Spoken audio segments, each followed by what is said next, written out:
Buenos días, o buenas tardes, o buenas noches, dependiendo de dónde seas y cuándo estés viendo esto. Me llamo Tarik, y lo primero que quiero decirte es que no vine aquí a darte lástima. No vine a que te compadezcas de mí. Vine a contarte algo verdadero. Y la verdad a veces duele, y a veces libera, y a veces hace las dos cosas al mismo tiempo. Tengo 47 años. Soy de Lahore, Pakistán. Toda mi vida viví en esa ciudad. Nací ahí, me crié ahí, me casé ahí, tuve mis hijos ahí, construí mi carrera ahí. Lahore es una ciudad antigua, densa, ruidosa, hermosa a su manera, con una historia que se mide en siglos y con una identidad cultural que es completamente propia. Los lahoris tienen fama de ser apasionados, hospitalarios, amantes de la buena comida y de las celebraciones. Eso es verdad. Soy todo eso. Fui musulmán sunita toda mi vida. No un musulmán superficial, uno genuino. Uno que rezaba, que ayunaba, que daba el zakat, que tenía una relación con Dios que era real aunque imperfecta. Estudié el Corán con seriedad. Tuve maestros religiosos que respetaba. Fui a la Meca en el Hajj a los 40 años, que fue uno de los momentos más poderosos de mi vida hasta ese punto. Fui casado durante 20 años con una mujer llamada Sana. Tuvimos 3 hijos. Bilal, que hoy tiene 22 años. Yasmín, que tiene 17. Y el pequeño Usman, que cuando todo esto pasó tenía apenas 9 años. Y hoy soy cristiano, solo, en un país que no es el mío, sin mi familia. Y lo volvería a hacer. Eso es lo que voy a tratar de explicarte en los próximos minutos. No porque espere que lo entiendas inmediatamente, sino porque creo que merece ser explicado. Permíteme que te pinte el cuadro de quién era yo antes de que todo cambiara. No para que me admires, sino para que entiendas lo que había en juego cuando llegó el momento de elegir. Era ingeniero civil. Había estudiado con esfuerzo, con beca en parte y con el apoyo de un padre que se sacrificó para que yo pudiera estudiar. Trabajaba en una empresa de construcción mediana en Lahore. Era un trabajo estable, respetable, con suficiente ingreso para mantener a mi familia con comodidad, no con lujos extravagantes, pero con dignidad. Tenía una casa propia en un barrio residencial, con un pequeño jardín en el frente donde mis hijos jugaban los fines de semana. Una casa que Sana había decorado con ese cuidado que tienen las mujeres cuando convierten un espacio en hogar. Una casa que olía a especias y a pan recién hecho los viernes cuando llegaba después de la oración. Era activo en mi mezquita local, no solo como creyente, también como voluntario. Ayudaba a coordinar clases de Corán para niños, participaba en actividades comunitarias. Era conocido, respetado, parte del tejido social de mi barrio. Tenía amigos de toda la vida, hombres con quienes había crecido, con quienes había ido a la escuela, con quienes había pasado por los momentos importantes de la vida adulta. El tipo de amistades que se construyen en décadas y que se dan por sentadas hasta que desaparecen. Tenía a mi padre todavía vivo en ese tiempo, un hombre de 70 y tantos años con una salud que empezaba a declinar, pero con una mente todavía aguda. Y tenía a mi madre que falleció cuando yo tenía 35 años y cuya ausencia era una herida que nunca cerró completamente. Y tenía a mis hijos, Bilal, el mayor, ya en la universidad, estudioso, serio como su abuelo. Yasmín, mi única hija, brillante, apasionada, con una personalidad que llenaba cualquier espacio donde entrara. Y Usman, el pequeño, que era la alegría específica de la que solo saben los padres que tienen un hijo así.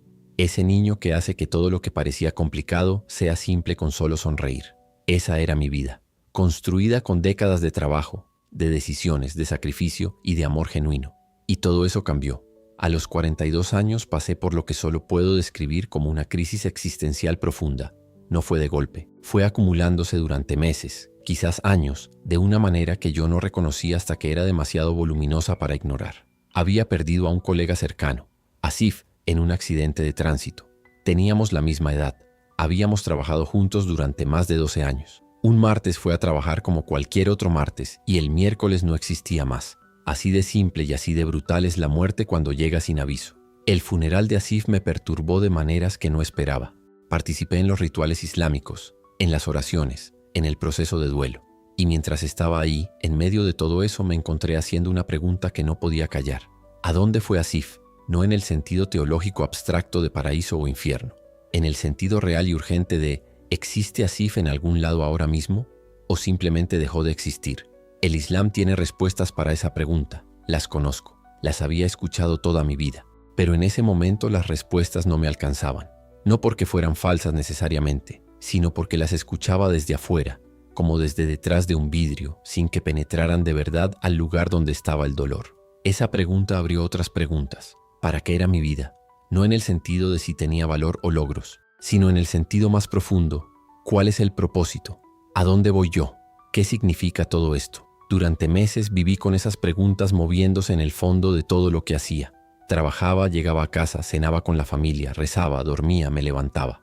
Pero debajo de la rutina había una inquietud que no cedía, una sensación de que algo fundamental no estaba en su lugar. Sana lo notó. Es una mujer perceptiva. Me preguntó varias veces si estaba bien. Le decía que sí, que era el trabajo, que era la edad. No le mentía exactamente. Simplemente no tenía palabras para lo que estaba viviendo.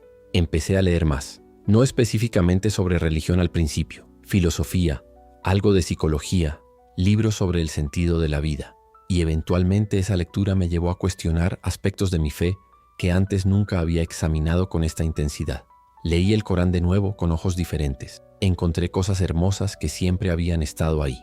Pero también encontré cosas que me generaban preguntas sobre el carácter de Dios, sobre la relación entre Dios y el ser humano, sobre si la fe que yo practicaba era una relación real con un Dios real o un sistema de cumplimiento con un árbitro distante. Esas preguntas me llevaron de manera gradual e inesperada a leer sobre otras tradiciones religiosas, solo para entender mejor, me decía a mí mismo, solo para tener más contexto. Y así llegué a Jesús. Pakistán tiene una pequeña pero histórica comunidad cristiana, aproximadamente el 2% de la población. En Lahore hay iglesias antiguas, algunas construidas en la época colonial, con campanarios que se ven desde lejos. Yo había pasado frente a esas iglesias toda mi vida sin nunca pensar demasiado en lo que había adentro. Había un hombre en mi empresa, Cyrus, que era cristiano pakistaní.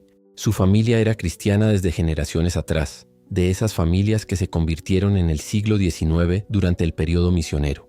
Era un buen ingeniero, un colega confiable, y aunque éramos amigos de trabajo, nunca habíamos hablado de religión. En Pakistán, hablar de religión entre un musulmán y un cristiano requiere confianza y contexto, pero un día, después de la muerte de Asif, estábamos solos en la oficina trabajando hasta tarde y me encontré contándole algo de lo que estaba sintiendo. No todo, algo. La inquietud, las preguntas, la sensación de que algo no encajaba. Cyrus me escuchó con atención. No me dijo nada religioso. No me habló de Jesús espontáneamente. Solo me escuchó. Y al final me preguntó si alguna vez había leído la Biblia. Le dije que no, que solo conocía lo que el Corán menciona sobre la Biblia, que básicamente es que fue revelada pero luego corrompida. Cyrus asintió y me dijo algo que me pareció notable en ese momento. ¿Por qué no leerla tú mismo y formarte tu propia opinión? No tienes que creer nada, solo leer. Esa propuesta me pareció razonable. Era el tipo de cosa que yo le habría dicho a alguien sobre el Corán. Léelo tú mismo antes de opinar. No había razón para no aplicar el mismo principio a la Biblia. Cyrus me consiguió una Biblia en Urdu, que es mi lengua materna junto con el Punjabi.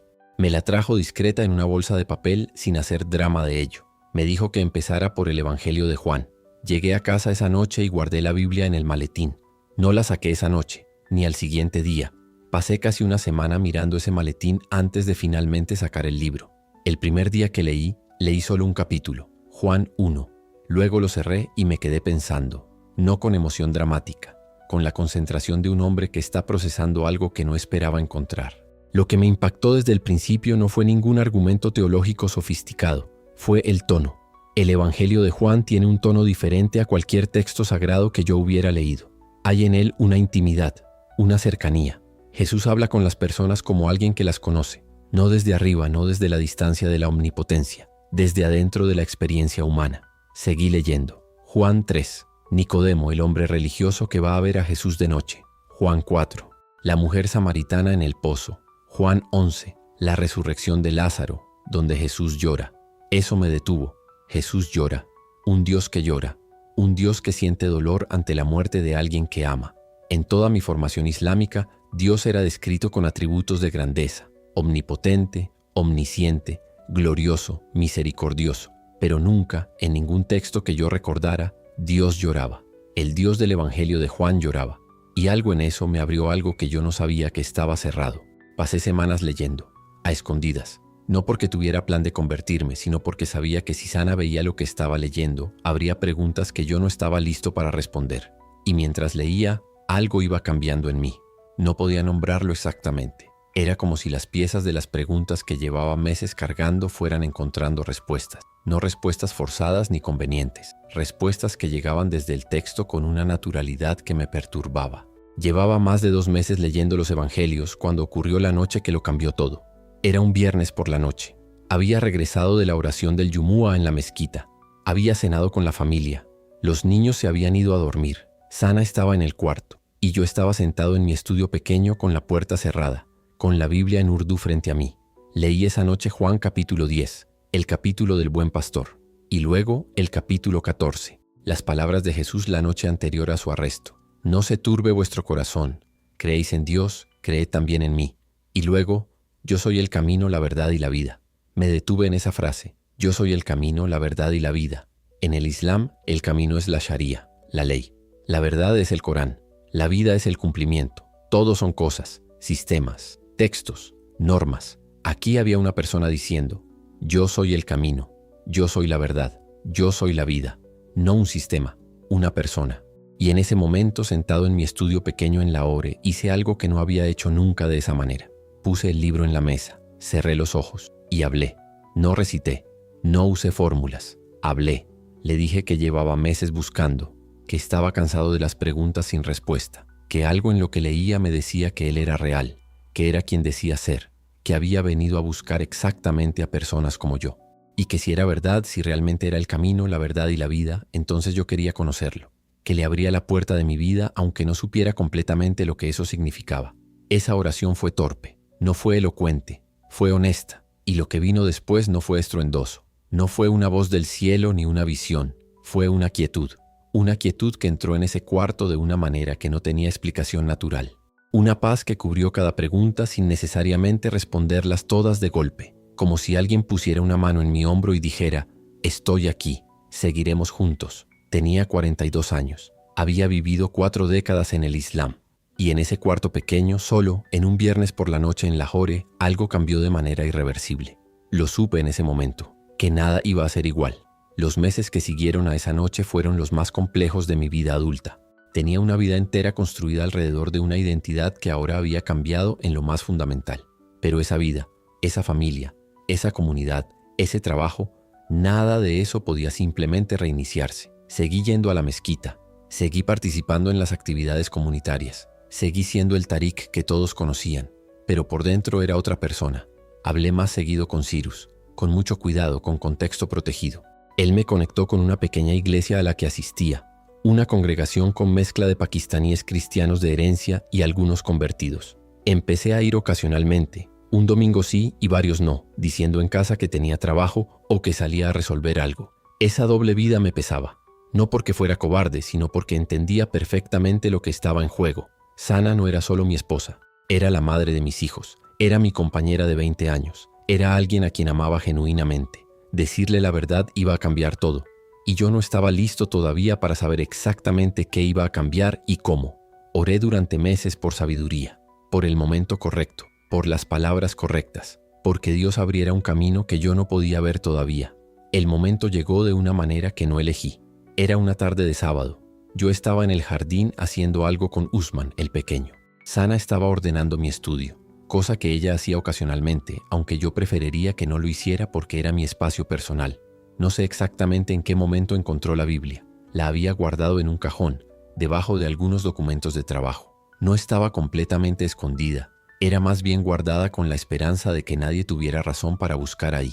Cuando entré a la casa, Sana estaba de pie en la cocina con la Biblia en la mano. Me miró cuando entré, no con rabia, con algo más parecido a la confusión, con la expresión de alguien que acaba de ver algo que no tiene sentido todavía. Me preguntó qué era eso. Le dije que era una Biblia. Me preguntó por qué la tenía. Le dije que la estaba leyendo. El silencio que siguió fue largo. Sana es una mujer que procesa antes de reaccionar. No es de las que explotan de inmediato. Es de las que se quedan calladas y piensan. Luego me hizo la pregunta que yo sabía que vendría, pero para la que nunca me sentí completamente preparado. Me preguntó si me había convertido. Y ahí estaba el momento. Con Usman afuera en el jardín, con la casa oliendo a la cena que Sana había empezado a preparar, con 20 años de matrimonio entre nosotros y todo lo que eso significa.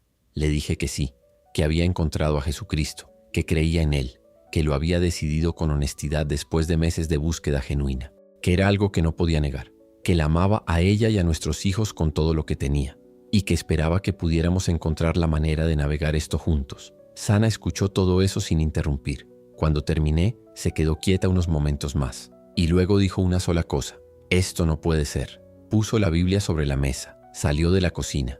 Escuché sus pasos subiendo las escaleras. Escuché la puerta del cuarto cerrarse. No salió a cenar esa noche. Voy a hacer una pausa aquí porque quiero preguntarte algo. ¿Hay alguien en tu vida a quien amas profundamente, pero con quien hay algo importante que no has podido decir todavía? No necesariamente sobre fe. Puede ser cualquier cosa. Si eso eres tú, quiero que sepas que esta historia tiene algo para ti también. Quédate. Y si este video te está llegando de alguna manera, te pido que le des like y te suscribas al canal. Estas historias necesitan llegar a más personas. Tu apoyo lo hace posible. Sigamos. Lo que ocurrió en los días y semanas después de esa conversación fue un derrumbe lento pero consistente de todo lo que yo conocía como vida normal. Sana habló con su familia, sus padres, sus hermanos. Eran una familia religiosa conservadora. La reacción de ellos fue inmediata y fuerte. Tariq se había vuelto kafir, infiel, apóstata. Eso no era algo negociable. Eso era una vergüenza para la familia. Y según sus convicciones, un matrimonio entre una musulmana y un apóstata no podía continuar. Sana estaba atrapada entre su propio proceso emocional y la presión de su familia. La amé por la lucha que vi en ella. No se dio inmediatamente. Hubo semanas de conversaciones difíciles, de noches donde intentamos hablar y no llegamos a ningún lado, de momentos donde pensé que quizás podríamos encontrar una manera, pero la presión era enorme, desde su familia, desde la mezquita, desde vecinos y conocidos que se enteraron porque en comunidades así las cosas se saben rápido. Sana no era una mujer débil, pero estaba sola enfrentando un frente muy amplio y yo no podía protegerla de eso. Mi propio padre se enteró. Tenía 74 años en ese momento, con la salud ya muy deteriorada. Cuando vino a verme, se lo conté yo mismo antes de que se enterara por otros. Fue una de las conversaciones más dolorosas de mi vida. Mi padre era un hombre que me quería genuinamente, pero también era un hombre de una generación y de una fe que no tenían espacio para lo que yo le estaba diciendo. Me miró durante un tiempo largo y me dijo: «Rezo para que Dios te lleve de vuelta». No hubo gritos, no hubo golpes, solo una tristeza que en cierta manera era más pesada que cualquier explosión de rabia. Bilal, mi hijo mayor, tenía 19 años cuando esto ocurrió. Estaba en la universidad y vivía en la residencia estudiantil, así que no estaba en casa, pero se enteró a través de su madre. Me llamó una sola vez. Fue una llamada corta. Me dijo que no podía entender lo que había hecho, que lo había avergonzado, que por el momento no quería tener contacto conmigo. Yasmín, mi hija de 14 años en ese entonces, no me habló durante semanas. Cuando lo hizo, fue con una frialdad que me partió el corazón porque no era su frialdad natural. Era la frialdad que le habían enseñado que debía tener. Y Usman, mi pequeño de 9 años. Usman seguía siendo mi niño, seguía viniéndome a abrazar, seguía contándome cosas de su día. Él todavía no entendía completamente lo que significaba lo que yo había hecho. Y esa inocencia fue tanto un regalo como una forma de dolor particular, porque yo sabía que iba a ser el más afectado por lo que viniera. 3 meses después de la conversación en la cocina, Sana me informó que se iba. No de manera explosiva, de manera organizada. Había consultado con abogados, había hablado con su familia, había tomado una decisión que estaba basada tanto en sus convicciones religiosas como en la presión insoportable de su entorno. Me dijo que se llevaba a los 3 niños, que iría a vivir con sus padres por el momento, que buscaría la separación legal, que esperaba que yo no pusiera obstáculos porque eso solo haría las cosas más difíciles para todos, especialmente para los niños. Le pedí que no se llevara a los niños, no de manera agresiva, con súplica. Le dije que podíamos vivir separados si eso era necesario, que yo aceptaría los términos que fueran razonables, pero que por favor no le quitara a sus hijos la posibilidad de tener a su padre presente en sus vidas. Sana me miró con una expresión que todavía veo cuando cierro los ojos. No era rabia, era agotamiento. Era la mirada de alguien que tomó una decisión que le costó y que ya no tiene energía para seguir cuestionándola. Me dijo que mientras yo siguiera siendo lo que era, su familia no le permitiría que los niños tuvieran contacto regular conmigo, que eso era la realidad que había. No porque ella lo quisiera necesariamente así, sino porque era la presión que existía y que ella no podía manejar sola. El día que se fueron era un miércoles por la mañana. Había un auto afuera con el padre y el hermano de Sana. Yo estaba en la puerta de la casa mientras Sana sacaba las últimas bolsas. Bilal había venido desde la universidad para ayudar. Yasmín no me miró al pasar. Usman, mi pequeño Usman, se detuvo frente a mí antes de entrar al auto. Me abrazó. No dijo nada. Solo me abrazó durante varios segundos con sus 9 años de fuerza. y yo lo abracé de vuelta con todo lo que tenía. Luego se subió al auto. La puerta cerró. El auto arrancó. Me quedé de pie en la puerta de mi propia casa mirando el auto irse hasta que dobló la esquina y desapareció. Y luego entré a la casa, que estaba vacía de una manera que nunca antes había estado vacía. Me senté en el piso del salón, no en el sofá, en el piso, no sé por qué, y no sé cuánto tiempo estuve ahí. No lloré de inmediato. El dolor de ese calibre a veces no llega como llanto, llega primero como silencio, como la incapacidad de procesar algo demasiado grande para procesarlo de golpe. Eventualmente lloré, con todo el cuerpo, como no había llorado desde la muerte de mi madre años atrás. Y en medio de ese llanto, en esa casa vacía, algo ocurrió que no esperaba. Sentí esa presencia, la misma que había sentido en mi estudio la noche que oré. No menos real por estar en un momento de destrucción total, quizás más real. Como si Jesús estuviera ahí en el piso del salón conmigo, no diciéndome que todo estaba bien porque claramente no lo estaba, sino simplemente ahí, presente, sin abandonarme en el peor momento. Juan 14:18. No os dejaré huérfanos, vendré a vosotros. En ese piso, en esa casa vacía, en ese miércoles que lo cambió todo, Jesús cumplió esa promesa.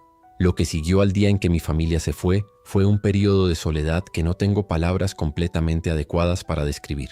No la soledad del introvertido que elige estar solo, la soledad del que fue dejado, del que tiene cuartos llenos de objetos que pertenecían a personas que ya no están.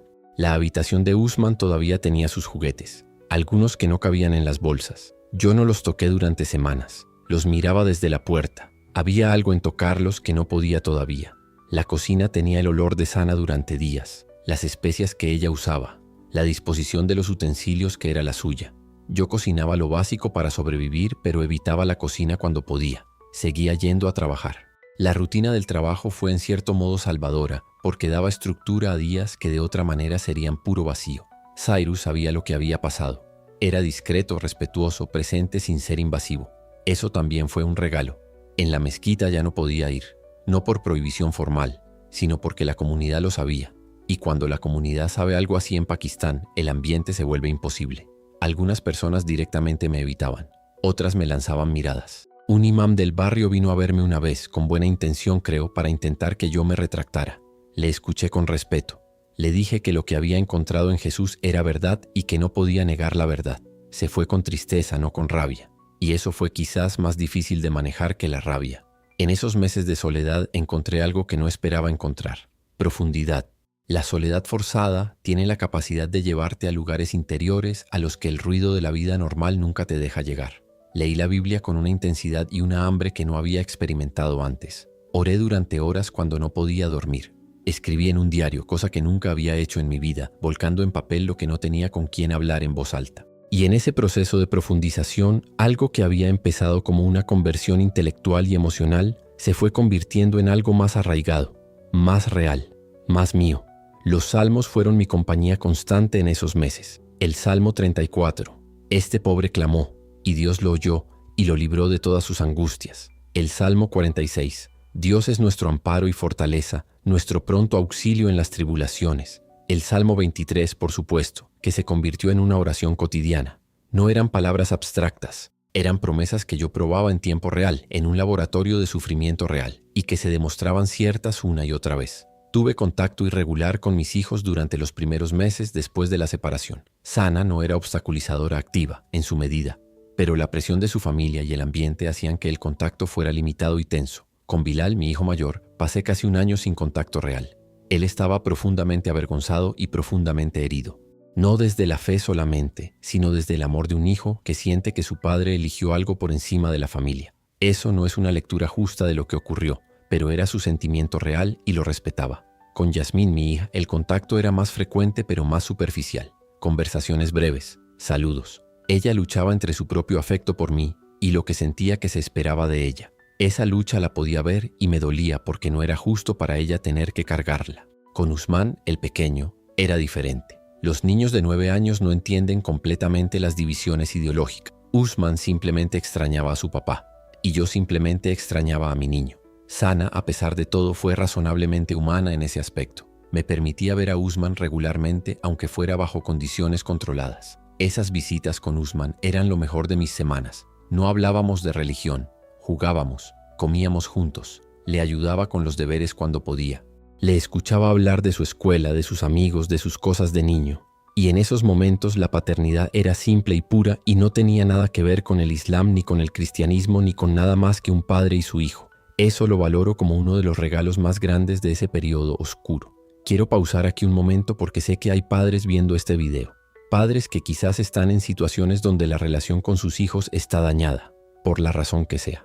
Por fe, por divorcio, por distancia, por malentendidos que se convirtieron en muros. Si eres esa persona, quiero que sepas que el amor de un padre no prescribe, que la oración por los hijos no prescribe, y que Dios puede hacer en los corazones de tus hijos lo que tú no puedes hacer. Escríbeme en los comentarios, cuéntame cómo estás. Este espacio existe para eso también. Y si este video te está llegando, compártelo. Hay más personas que necesitan escuchar estas historias. Las circunstancias en Lahore se fueron complicando progresivamente. La comunidad sabía. El ambiente laboral empezó a sufrir cuando algunos clientes importantes de la empresa supieron lo de mi conversión y empezaron a presionar para que la empresa prescindiera de mí. Mi jefe era un hombre justo, pero también era un hombre de negocios, y eventualmente los negocios ganaron. Perdí el trabajo a los 15 meses de la separación, no de manera formal y con explicación honesta, con evasivas y reestructuraciones y argumentos que técnicamente no mencionaban mi fe, pero que todos sabíamos que era la razón real. Sin trabajo, con la casa que era cada vez más difícil de mantener, con una situación legal de separación que consumía recursos y con una comunidad que se había cerrado en mi contra casi completamente, la estadía en Lahore se fue volviendo insostenible. Lo que terminó de inclinar la balanza fue cuando un grupo de hombres de la mezquita, que incluía al hermano de Sana, se presentó en mi casa una noche. No físicamente violentos, pero con un mensaje muy claro, que yo estaba deshonrando a la comunidad, que estaba causando daño a los hijos de Sana, que estaba contaminando el barrio con mi presencia y que sería mejor para todos que yo me fuera, que si no me iba voluntariamente, eventualmente las cosas podrían ponerse más complicadas. No dormí esa noche. Al día siguiente llamé a Cyrus. Le conté todo. Cyrus estaba conectado con organizaciones que trabajaban con creyentes perseguidos en Pakistán. Me puso en contacto con personas que me ayudaron a planificar la salida. El proceso tomó semanas. Había documentación que preparar. Había recursos que conseguir. Había una logística que yo nunca hubiera podido manejar solo. La noche antes de irme pasé por la casa donde vivían Sana y los niños. No entré.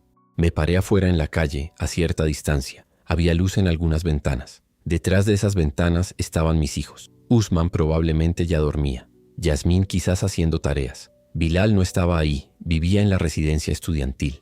Me quedé ahí parado un tiempo que no sé medir. Y oré. Oré por cada uno de ellos por nombre. Por Sana. Porque independientemente de todo lo que había pasado entre nosotros, había sido mi compañera de 20 años y la madre de mis hijos. Por Bilal, para que el tiempo y Dios suavizaran algo en él. Por Yasmín, para que su lucha interior se resolviera de la mejor manera posible para ella. Por Usman, para que creciera sabiendo que su padre lo amaba aunque no estuviera presente. Y luego me fui. Salí de Pakistán con lo básico, un par de maletas, documentos, algo de dinero que había logrado preservar. Y una Biblia en urdu que era la misma que Cyrus me había dado años antes, con anotaciones mías en los márgenes. El proceso de asilo en el país donde llegué fue largo y difícil. No voy a entrar en todos los detalles logísticos porque no es eso lo más importante. Lo importante es lo que ocurrió internamente en esos meses de espera y de reconstrucción. Porque reconstruir la vida a los 44 años es algo diferente a hacerlo a los 20. A los 20 tienes energía ilimitada y poca cosa que perder. A los 44 tienes energía limitada y todo que perder y ya lo perdiste. El proceso es más lento, más pesado, requiere un tipo de determinación diferente. Encontré una iglesia que tenía un programa de apoyo para personas en situación de asilo. No era grande ni rica, era una comunidad pequeña con mucha voluntad y recursos moderados. Y me recibieron con una generosidad que todavía me cuesta aceptar sin emocionarme. Había un pastor de mediana edad, Peter, que se tomó tiempo para conocer mi historia, no solo el resumen, la historia completa. Se sentó conmigo durante horas en diferentes ocasiones, hizo preguntas inteligentes, escuchó con atención real y en algún punto me dijo algo que llevo conmigo. Tariq, lo que perdiste es real y no hay que minimizarlo, pero lo que encontraste no va a desaparecer. Y hay cosas que lo que encontraste puede restaurar que ningún sistema humano puede. No me dijo que mis hijos volverían. No me prometió que Sana cambiaría de opinión. No me dio falsas esperanzas. Me dijo que Dios podía hacer cosas que yo no podía ver todavía. Y que mi trabajo era seguir fiel, seguir orando, seguir disponible para lo que Dios quisiera hacer. Eso fue lo que hice. 47 años de vida, y la lección más importante la aprendí en los momentos más oscuros de los últimos años. La lección sobre el amor. El amor que yo conocía antes, el amor de familia, de comunidad, de matrimonio, era en gran parte un amor condicional. No porque las personas fueran malas, sino porque así funciona el amor humano en su versión no transformada. El amor humano natural tiene condiciones. Te amo mientras seas lo que se espera que seas. Te amo mientras no me avergüences. Te amo mientras no rompas las reglas. Eso no es un juicio, es una descripción. Y yo mismo amé así durante 40 años sin saberlo. Lo que encontré en el Evangelio fue un tipo de amor diferente. Un amor que ama primero. Un amor que no espera que seas suficientemente bueno para activarse. Un amor que baja al barro contigo, que se sienta en el piso del salón vacío contigo, que llora frente a la tumba de Lázaro, que muere en una cruz por personas que en ese momento no lo merecían. Romanos 5:8. Mas Dios muestra su amor para con nosotros, en que siendo aún pecadores, Cristo murió por nosotros. Siendo aún pecadores, no después de que nos mejoráramos, mientras todavía éramos lo que éramos. Ese amor cambió como yo amo. No perfectamente, no de golpe, pero cambió la dirección. Empecé a amar a Sana de una manera diferente a como la había amado antes, no con demanda de reciprocidad, con deseo de su bien, aunque ese bien no incluya volver conmigo. Eso es nuevo para mí, no natural en el sentido humano, sobrenatural. Empecé a amar a mis hijos de una manera que no está basada en lo que me den de vuelta, que ora por ellos desde la distancia con una intensidad que quizás nunca oraron cuando vivíamos bajo el mismo techo, que quiere su florecimiento aunque no sea testigo de él en tiempo real. Eso es lo que hace el amor de Dios cuando entra en un corazón humano.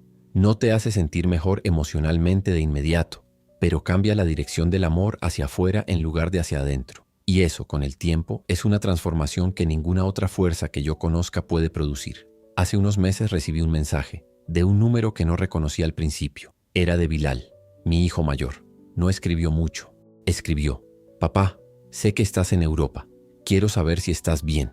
Me quedé mirando esa pantalla un tiempo largo antes de responder, porque en esas pocas palabras había muchas cosas. Había una apertura que no estaba antes. Había curiosidad. Había quizás algo de culpa. Y había debajo de todo eso el amor de un hijo que, por más que haya sido herido y por más que haya sido presionado, no puede dejar de ser un hijo que extraña a su padre.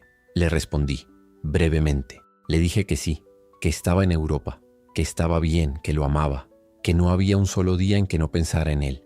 Hubo silencio por varios días. Luego me escribió de nuevo, más largo esta vez. Me contó algo de su vida, de sus estudios, de sus planes. No hablamos de religión. No todavía. No es el momento. Quizás nunca sea el tema de nuestra relación. No necesita serlo para que seamos padre e hijo. Llevamos varios meses intercambiando mensajes. No con la frecuencia que un padre y un hijo deberían tener idealmente, pero con una frecuencia que 3 años atrás hubiera sido imposible. Y eso es algo. Dios hace cosas. Dios mueve montañas cuando te pides que las mueva. A veces tarda. A veces el proceso es largo y confuso. Pero Dios hace cosas. Usman tiene 12 años ahora. 3 años más que la última vez que lo abracé en la puerta de mi casa. No tenemos contacto directo regular. Sana limita eso. Y en el contexto legal y cultural en el que estamos, yo no tengo mucho margen para forzar otra cosa sin complicar más una situación que ya es complicada. Pero sé de él. Sé que está bien. Sé que crece. Bilal me cuenta algo a veces. Una foto ocasional que llega por mensajes. Hay una foto que tengo guardada. Usman con 12 años, con una sonrisa que reconozco inmediatamente como la misma de cuando tenía 9. La misma sonrisa, los mismos ojos. Mi niño. Oro por él cada noche por nombre. Le pido a Dios que lo proteja, que esté con él en los momentos en que su padre no puede estar. Que un día, cuando tenga edad y contexto para entender, pueda conocer la historia completa y decidir por sí mismo lo que quiere creer y lo que quiere hacer con esa creencia. No puedo controlarlo. No puedo estar presente de la manera que un padre debería estar, pero puedo orar. Y la oración de un padre por sus hijos es una de las cosas más poderosas que existen en este mundo. Lo creo con certeza que no tenía antes de todo esto. Si pudiera hablar con el Tariq de hace 5 años, el que estaba en Lahore con su familia intacta y su vida construida, le diría varias cosas. Le diría que no diera la familia por sentada. Que los abrazos de Usman, la risa de Yasmín, las conversaciones con Bilal, la presencia de Sana en la cocina, todas esas cosas que parecen el fondo permanente de la vida no son permanentes, son regalos. Y los regalos deben recibirse con gratitud, no asumirse como derechos. Le diría que las preguntas que sentía venir no eran una amenaza, eran una invitación. una invitación a ir más profundo de lo que la comodidad de la vida normal permite, que las preguntas honestas no destruyen la fe, solo destruyen la fe superficial, y la fe superficial no merece sobrevivir. Le diría que el costo que vendría iba a ser real, no lo endulzaría.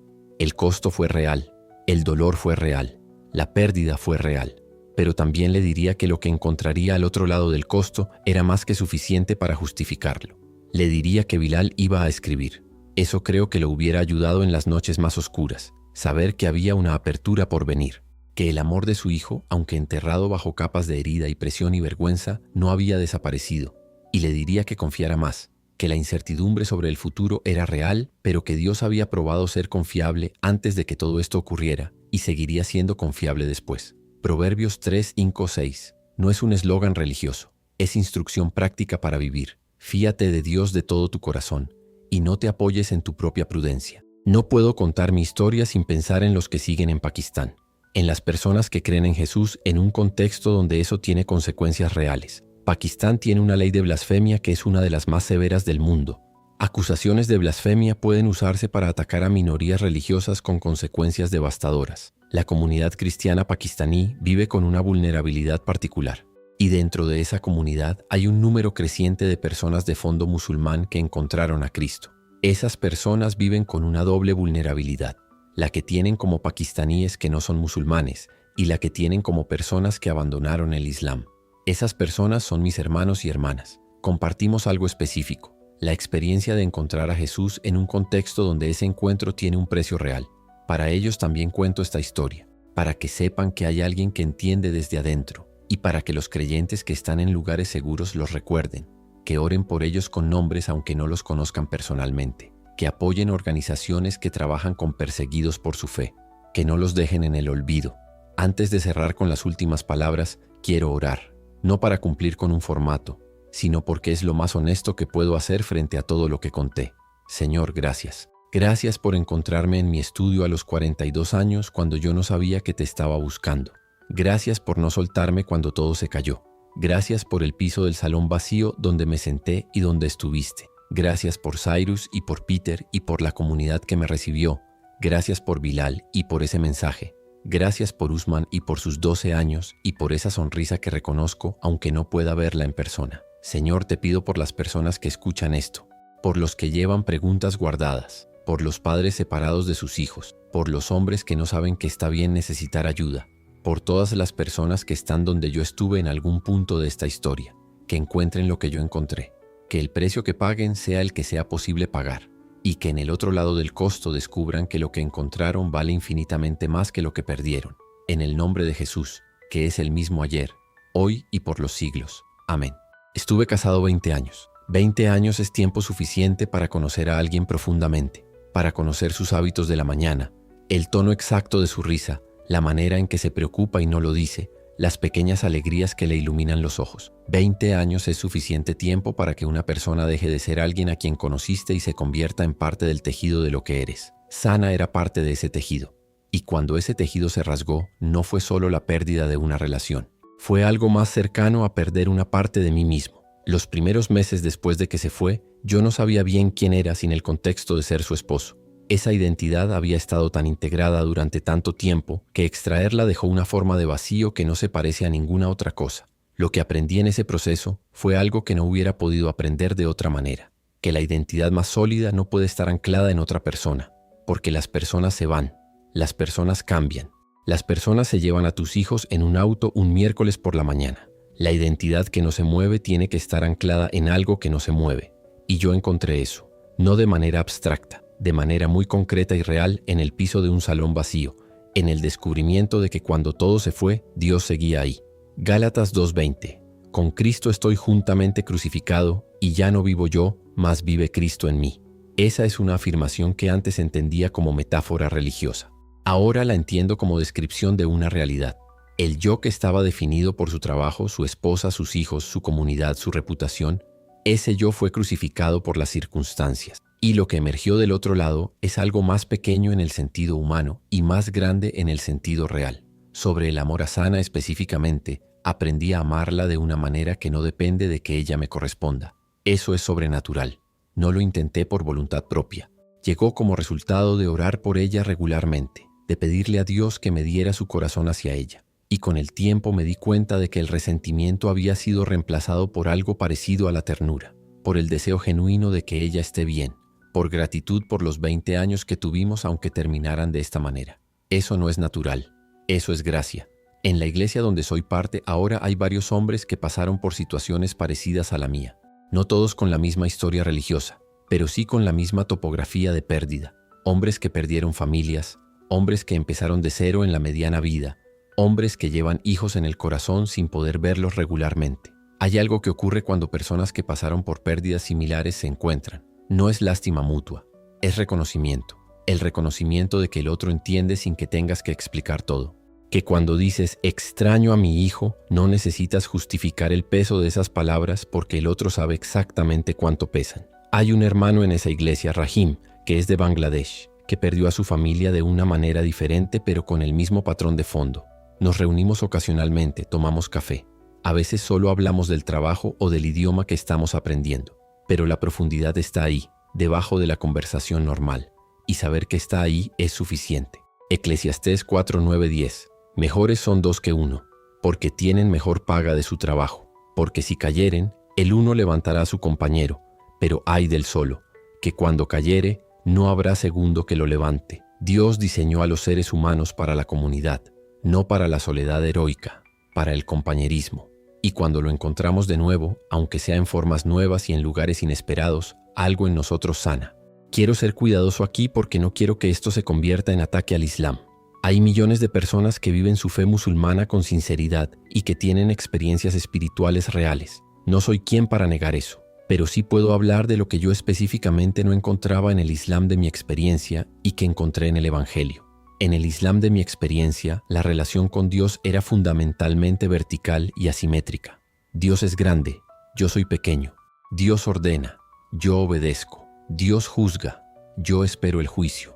Eso no era falso, pero era incompleto. Lo que el Evangelio añadió fue una dimensión de intimidad que yo no tenía. Un Dios que no solo ordena, sino que viene. Que no solo juzga, sino que también salva. Que no solo exige, sino que primero da. Juan 3:16. De tal manera amó Dios al mundo que dio a su Hijo. El movimiento es de Él hacia mí, no de mí hacia Él como condición de su amor. También encontré certeza de salvación. En el Islam la salvación es una incertidumbre permanente. Haces lo que puedes y esperas que sea suficiente. Esa incertidumbre era parte de la inquietud que llevaba años sintiendo. En el Evangelio encontré algo diferente. Juan 10:28 dice, y yo les doy vida eterna, y no perecerán jamás, ni nadie las arrebatará de mi mano. Esa certeza, esa permanencia que no depende de mí sino de Él, fue radicalmente diferente a cualquier cosa que yo había experimentado antes. Hay algo raro que ocurre cuando procesas el dolor durante suficiente tiempo con la ayuda correcta. La gratitud emerge desde lugares donde no esperabas encontrarla. Soy agradecido por la muerte de Asif. Eso suena terrible dicho así. No estoy agradecido de que Asif murió. Estoy agradecido de que su muerte abrió en mí las preguntas que llevaron a donde llegué. Si Asif no hubiera muerto ese martes, quizás yo seguiría siendo el Tariq de antes, funcional, respetado, cómodo, y nunca hubiera encontrado lo que encontré. Soy agradecido por Cyrus, que puso una Biblia en Urdu en una bolsa de papel sin hacer drama. Ese gesto simple de alguien que simplemente respondió a una necesidad cuando la vio, cambió el curso de mi vida. Soy agradecido por la soledad del cuarto vacío, porque en esa soledad encontré a Dios de una manera que los cuartos llenos no permiten. La presencia se siente con más claridad en el silencio, y el silencio forzado de la pérdida es una de sus formas más intensas. Soy agradecido por Bilal y el mensaje que llegó cuando no lo esperaba, por lo que ese mensaje representa que el amor no siempre espera hasta que la lógica lo aprueba, que a veces simplemente llega porque es más fuerte que los argumentos en contra. Y soy agradecido por la posibilidad de estar aquí, contando esta historia. Si este testimonio llega a un solo hombre que lleva preguntas guardadas y lo ayuda a sacarlas, valió todo lo que costó producirlo. Hay padres viendo esto, padres en situaciones difíciles con sus hijos, padres separados de sus hijos por razones diversas, padres cuya relación con sus hijos está dañada y que no saben si puede repararse. Para ustedes específicamente quiero decir algo. El amor de un padre, cuando se ancla en el amor de Dios, no depende de la presencia física, no depende de la respuesta de los hijos, no depende de las circunstancias. Es un amor que puede existir completo a través de la distancia, a través del silencio, a través del tiempo. La oración intercesora, La oración de un padre por sus hijos trasciende geografías y fronteras y muros de incomprensión. Dios escucha esas oraciones, actúa en respuesta a esas oraciones en formas que tú no ves desde tu posición. El mensaje de Bilal no fue casualidad, fue la respuesta de Dios a 3 años de oraciones. No se rindan, sigan orando, sigan disponibles, sigan amando aunque no sean correspondidos todavía. El tiempo y Dios hacen cosas que la impaciencia y la desesperanza cierran. Y si hay algo que quisiera decirle a mis propios hijos directamente, aunque es improbable que lean o escuchen esto en el corto plazo, sería esto: los amo. Con cada año que tengo y con cada año que me queda, nada de lo que ocurrió cambió eso. Y espero que algún día, cuando la vida los haya llevado por sus propios caminos y hayan tenido sus propias preguntas y sus propias búsquedas, podamos sentarnos juntos y hablar, no para convencernos de nada, solo para estar juntos, como padre e hijos. Eso es lo que espero. Y la esperanza, aprendí, no caduca. Suena paradójico, pero la pérdida me dio cosas que no hubiera obtenido de otra manera. Me dio profundidad. La comodidad de la vida normal no te lleva a los lugares interiores donde vive lo más importante. La pérdida sí, el dolor sí, el cuarto vacío sí. En esos lugares encontré partes de mí mismo que nunca hubiera conocido con la vida llena de ruido y rutina.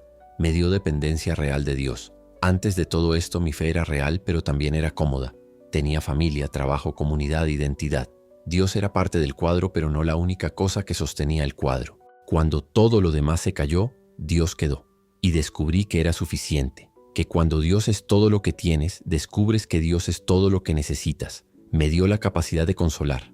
Pablo escribe en 2 Corintios 1:4 que Dios nos consuela en todas nuestras tribulaciones para que nosotros podamos también consolar a los que están en cualquier tribulación con el mismo consuelo con que nosotros somos consolados por Dios. Eso es lo que estoy haciendo ahora en esta iglesia donde soy parte. Acompaño a personas que pasaron por pérdidas, no desde la teoría, desde la experiencia real. Me dio fe probada. La fe que no fue probada es una fe que no sabe si es sólida. Mi fe fue probada de maneras que no elegiría. Y sobrevivió. Más que sobrevivir, creció. Y esa fe probada es una base sobre la que puedo construir el resto de mi vida con confianza. Y me dio gratitud. Una gratitud que no tenía antes. Antes daba por sentadas cosas que hoy valoro con intensidad. Una conversación con un amigo, una comida compartida, una comunidad que me conoce, la salud para levantarme cada mañana. Esas cosas que antes eran fondo, hoy son primer plano. Y eso es un regalo que ninguna comodidad puede dar. Hoy vivo en Europa. Tengo trabajo en el sector de la construcción, que es lo mío, aunque en un nivel diferente al que tenía en Lahore. Estoy aprendiendo el idioma del país que me recibió. Soy parte de una iglesia donde soy conocido y donde contribuyo lo que puedo. Tengo contacto con Bilal, creciente, cauteloso pero real. Tengo esperanza sobre Yasmín, no certeza, esperanza. Tengo oraciones diarias por Usman y tengo una fe que sobrevivió lo que pocos sistemas de creencias sobreviven. El laboratorio real de la pérdida total. Una fe que no solo fue declarada sino probada y que salió del proceso más sólida de lo que entró. ¿Qué viene? No lo sé completamente. Eso era algo que antes me generaba ansiedad. Ahora me genera algo diferente. Anticipación tranquila. La anticipación de alguien que sabe que camina con alguien que conoce el camino aunque él no lo vea completamente. Proverbios 3:5-6. Fíate de Dios de todo tu corazón y no te apoyes en tu propia prudencia. Reconócele en todos tus caminos. Y Él enderezará tus veredas. Él enderezará tus veredas. No que no habrá veredas torcidas, sino que Él las endereza. Eso es lo que he visto en mi vida. Y eso es lo que espero seguir viendo. Quiero hablarles directamente a los hombres por un momento, porque los hombres, especialmente los hombres de culturas como la mía, tienen una relación particular con la vulnerabilidad que hace difícil contar historias como esta. Hay una expectativa sobre los hombres, en el mundo árabe, en el mundo pakistaní, en muchas culturas, de que los hombres no se quiebran, de que los hombres tienen respuestas, de que los hombres aguantan, de que mostrar dolor o duda o necesidad de algo más grande que uno mismo es señal de debilidad. Eso es mentira, y es una mentira que le hace daño enorme a los hombres y a las personas que los rodean. Yo fui un hombre que aguantaba, que tenía respuestas, que no mostraba las preguntas, y esas preguntas guardadas durante años fueron acumulándose hasta que la muerte de Asif las abrió todas a la vez. Lo que encontré en Jesús no me hizo menos hombre, me hizo más humano. Me dio permiso de ser honesto sobre las preguntas, de pedir ayuda, de llorar en el piso de un salón vacío, de admitir que no tenía todas las respuestas y que eso estaba bien. El hombre más poderoso que yo conozco en la historia humana lloró frente a una tumba. Jesús lloró. y eso no disminuye su poder, lo completa, porque el poder que no puede llorar es un poder sin amor, y el poder sin amor es solo violencia disfrazada. Si eres un hombre que lleva preguntas guardadas, que siente esa inquietud que yo describí, que trabaja y produce y cumple pero que por dentro hay algo que no encaja, esta historia es también para ti. No tienes que tenerlo todo resuelto para buscar, no tienes que ser fuerte para orar, solo tienes que ser honesto, y Dios trabaja muy bien con la honestidad. Si llegaste hasta aquí, si escuchaste a este hombre de 47 años contar su historia hasta el final, quiero decirte algo antes de cerrar. La vida que tienes ahora mismo con sus comodidades y sus rutinas y sus personas puede sentirse muy sólida, muy permanente, pero todo lo que se puede perder, se puede perder. Eso no es una amenaza, es una descripción de la realidad. Asif se fue un martes sin aviso. Mi familia se fue un miércoles por la mañana. Las cosas que damos por sentadas son exactamente las más frágiles. Lo que no se puede perder, lo que yo descubrí que no se puede perder, es la presencia de Dios, el amor de Dios, la identidad de ser hijo de Dios. Eso lo probé en condiciones extremas y se mantuvo. No teóricamente, factualmente, en un piso de salón vacío, en noches de insomnio, en cuartos de asilo, en años de soledad. Se mantuvo. Si no tienes eso todavía, o si lo tienes pero nunca lo probaste de verdad, no esperes a que la vida te fuerce a hacerlo de la manera que me forzó a mí. Busca ahora, desde la comodidad, desde la curiosidad, desde las preguntas que quizás llevas tiempo guardando. Lee el Evangelio de Juan. Habla con alguien de confianza. Y si no tienes a nadie, habla directamente con Jesús, con tus palabras. Torpes o no, Él las escucha. Y si eres padre, no dejes de orar por tus hijos. Nunca. La oración de un padre es poderosa. Mi Bilal me escribió, Dios hizo eso. Y puede hacer más. Soy Tarik, soy padre, soy creyente. Y Jesús es real. Antes de que cierres este video, una sola cosa te pido. Compártelo con alguien que lo necesite. No tienes que saber quién exactamente. Solo mándaselo. Ponlo en tus historias. Porque hay un Tarik en tu círculo. Hay un hombre que lleva preguntas guardadas y que nunca escuchó que está bien hacerlas. Hay un padre que perdió contacto con sus hijos y que necesita saber que la esperanza no caduca. Ese video puede llegar a esa persona. Y si quieres seguir escuchando historias como la mía, suscríbete al canal Fe Sin Fronteras. Cada semana hay una historia nueva. Cada semana hay una razón más para creer que Dios no se ha olvidado de nadie. Gracias por escuchar. Que Dios bendiga tu hogar, a tu familia, a tus hijos. Y que si tienes algo que buscar, lo encuentres. Parte 20b.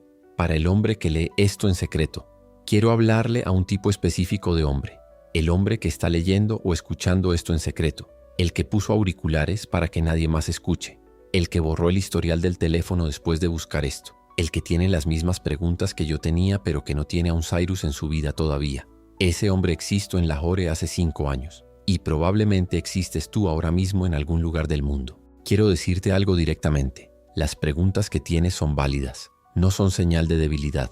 No son señal de que tu fe es defectuosa. Son señal de que eres alguien que piensa honestamente. Y Dios, si es real, no tiene miedo de tus preguntas. La realidad no se rompe cuando la examinas. Solo las mentiras se rompen cuando las examinas. Lee, busca, ora aunque no estés seguro de que alguien escucha. La oración torpe y honesta es más poderosa que la recitación perfecta y vacía. Lo sé porque la probé.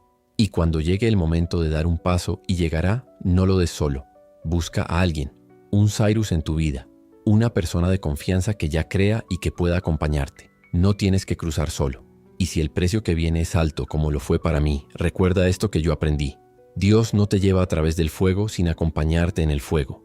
Isaías 43:2 dice, cuando pases por las aguas, yo estaré contigo, y si por los ríos no te anegarán. Cuando pases por el fuego, no te quemarás, ni la llama arderá en ti.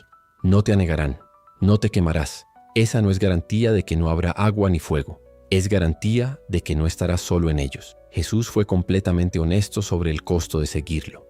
No prometió que sería fácil.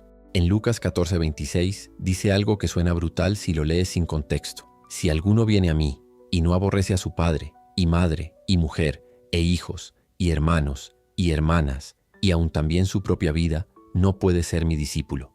Yo leí ese versículo en los meses antes de que todo ocurriera y me costó procesarlo. ¿Cómo puede Dios pedir que aborrezca a mi familia? Con el tiempo entendí que la palabra que se usa en el original griego, miseo, no significa literalmente odiar. Significa poner en segundo lugar. Significa que cuando hay un conflicto entre el llamado de Dios y los deseos de las personas que amamos, el llamado de Dios toma precedencia, no porque la familia no importe, sino porque nada puede tomar el lugar de Dios en el primer lugar. Yo no odié a mi familia, los amé, los amo todavía, pero tuve que elegir la verdad sobre la comodidad. Tuve que poner mi lealtad a Dios por encima de mi lealtad a las expectativas de las personas que amaba. Y Jesús, que lo dijo con toda claridad antes de que yo lo encontrara, también prometió algo en respuesta. Y todo aquel que haya dejado casas, o hermanos, o hermanas, o padre, o madre, o mujer, o hijos, o tierras por mi nombre, recibirá 100 veces más y heredará la vida eterna. Mateo 19:29. Eso no es una promesa de reemplazo inmediato. Es una promesa de que la economía de Dios es diferente a la economía humana, que lo que se da por su causa vuelve multiplicado. No necesariamente en la misma forma, no necesariamente en el tiempo que queremos, pero vuelve. Bilal me escribió.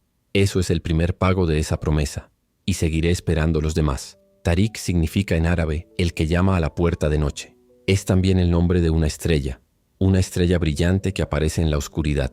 El nombre tiene esa dualidad, el que toca en la oscuridad, el que brilla en la oscuridad. Nunca pensé mucho en el significado de mi nombre mientras crecía, pero en estos últimos años he pensado en él bastante, porque yo fui el que tocó a la puerta de noche. No en el sentido del llamador, sino en el sentido del que llega en la oscuridad buscando refugio. Fui el Nicodemo que buscó en secreto. Fui el hombre que llegó a la puerta de Jesús a las 2 de la mañana con preguntas que no podía hacer de día. Y Jesús abrió. Apocalipsis 3:20. He aquí, yo estoy a la puerta y llamo. Si alguno oye mi voz y abre la puerta, entraré a él y cenaré con él y él conmigo. Él llama. Yo abrí. Y ahora hay compañía en un cuarto que antes estaba vacío. Eso es lo que soy hoy. Tariq, el que llegó en la oscuridad y encontró luz. Parte 20e.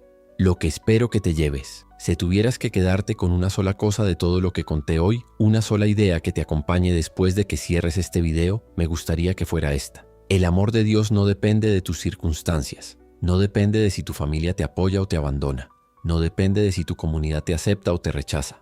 No depende de si tienes trabajo o estás en un proceso de asilo en un país extraño. No depende de si eres un ingeniero respetado de la ORE o un inmigrante construyendo desde cero en Europa. Es constante, es previo, es incondicional en el sentido más radical de esa palabra, no tiene condiciones. Llegó antes de que hicieras algo para merecerlo y permanece después de que todo lo demás se vaya. Yo lo puse a prueba sin querer, en las condiciones más extremas, y se mantuvo. Cada vez, sin excepción, si estás buscando algo que se mantenga, busca eso. Y si ya lo encontraste, sé el Cyrus de alguien. Pon una Biblia en una bolsa de papel sin hacer drama. Responde cuando alguien te hace preguntas con honestidad. Ese gesto pequeño puede cambiar una vida. Cambió la mía. Y si hay algo más que quieras saber, si tienes preguntas que no te animaste a hacer en voz alta, los comentarios de este canal están abiertos. Este es un espacio para las preguntas honestas, no para las respuestas perfectas, sino para la búsqueda real.